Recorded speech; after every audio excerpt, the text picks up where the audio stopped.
ஒரு 20 வருஷத்துக்கு முன்னாடி பொண்ணு பார்க்கலாம் வந்தாங்கன்னா, இந்த மாமியார் கூட்டம்லாம் சேர்ந்துக்கிட்டு என்ன பண்ணுன்னா, "மருமகளுக்கு சமைக்க தெரியுமா? நல்லா வாய்க்கு ருசியா சமைச்சு போடுவாளா?"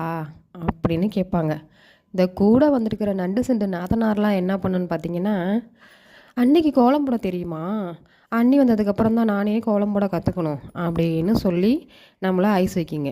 "ஓ! நல்லாவே கோலம் போட தெரியுமே!"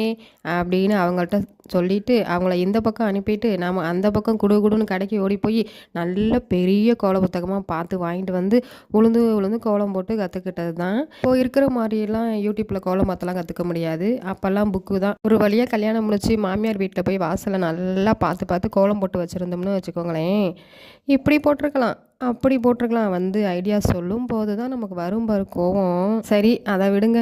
இன்னைக்கு முருகனுக்கு ஏலக்காய் தீபம் தான் ஏற்றிருக்கேன். இந்த கோலம் எப்படி இருக்குன்னு கமெண்ட்ல சொல்லுங்கள்.